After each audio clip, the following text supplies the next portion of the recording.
Hello everyone, আসসালামু আলাইকুম। কেমন আছেন সবাই? আশা করি ভালো আছেন। দেশ ও প্রবাসী ভাই বোনেরা যে যেটা থেকে আমার ভিডিওটি দেখছেন সবাইকে আমার অসংখ্য ধন্যবাদ।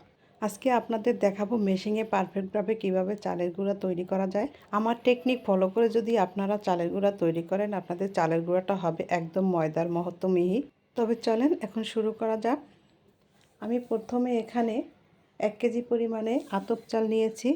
চালটাকে এখন আমি ভালোভাবে এভাবে পরিষ্কার করে নেব। বাহির থেকে চাল কিনে আনলে বিভিন্ন ধরনের পাথর থাকে, তারপর ধান থাকে, এগুলো ভালোভাবে আমরা বেছে নেব। আমি এখানে 1 কেজি পরিমাণে আতপ চাল নিয়েছি, তার সাথে আমি এখন দিয়ে দেব ভাতের চাল। আমরা যে রেগুলার ভাত খাই সেই ভাতের চাল এখানে 1/2 কেজি পরিমাণে নিয়েছি। আমি প্রথমে চালটাকে মিশাবো না, সেদ্ধ চালটাকে আমি 5-6 বার এভাবে ভালোভাবে কচলিয়ে কচলিয়ে ধুয়ে নেব।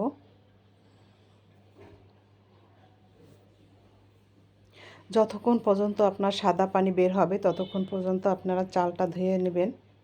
আমি চালটাকে এভাবে 5 থেকে 6 বার ধুয়ে তারপরে বেশি করে পানি দিয়ে আধা ঘন্টার মতো ভিজিয়ে রেখেছিলাম। চালটা কিন্তু 80% ভিজে গেছে। এই যে আপনাদের একটা দেখাই দিচ্ছি, এই যে ভেঙে, এই যে দেখেন ভেঙে যাচ্ছে। এখন আমি এখন এই চালের ভিতরে আমি আতপ চালটা দিয়ে দেব। আতপ চালটা দিয়ে আমি এটাকেও ভালোভাবে 5 থেকে 10 মিনিটের মতো ভালোভাবে ধুয়ে নেব। যতক্ষণ পর্যন্ত সাদা পানি বের হয় ততক্ষণ পর্যন্ত আমি চালটাকে ধুয়ে একদম পরিষ্কার করে নেব। এই যে চালটা ধোয়া আমার শেষ। এখন আমি একটা স্টিলের ছাঁকুনি নেব।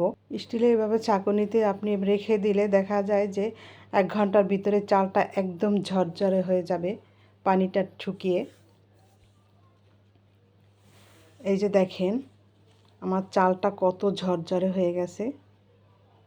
এখন আমি এটা একটা কন্টেনারে ভরে তারপর দিয়ে দেব, মেশিনে গুঁড়া করে নিয়ে আসবে। এই যে চালটা আমি কন্টেনারে দিয়ে দিয়েছি। এভাবে করে আপনারা যদি চালের গুঁড়াটা করেন, আপনাদের চালের গুঁড়াটা হবে একদম ময়দার মতো মিহি। এই যে দেখেন আমি চালের গুঁড়া করে নিয়ে আসছি।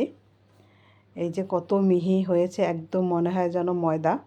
এই চালের গুঁড়াটা দিয়ে আপনারা যে কোনো ধরনের পিঠা খেতে পারবেন। এখন আপনাদের দেখিয়ে দিচ্ছি এই চালের গুঁড়াটা কিভাবে সংরক্ষণ করবেন।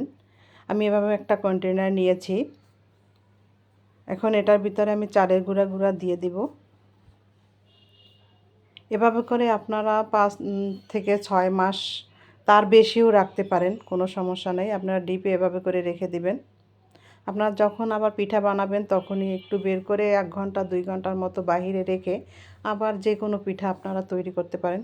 আমি এভাবেই চালের গুঁড়াটা সংরক্ষণ করি সারা বছরের জন্য। দেখা যায় যে বাচ্চারা কয়েকদিন পর পর বায়না ধরে, আম্মু এ পিঠা খাবো, ও পিঠা খাবো, তখন খুব সহজেই আমরা এভাবে ওদের বানিয়ে দিতে পারি। আজকে আপনাদের ভিডিওটা কেমন লাগছে কমেন্ট করে জানাবেন, আর পারলে একটু শেয়ার করে দিবেন। আর আমার ভিডিওটা যদি আপনাদের ভালো লাগে প্লিজ আমার চ্যানেলটা একটু সাবস্ক্রাইব করে আপনারা পাশে থাকবেন। আজকের মতো বিদায় নিচ্ছি, আবারও দেখা হবে। আল্লাহ হাফেজ।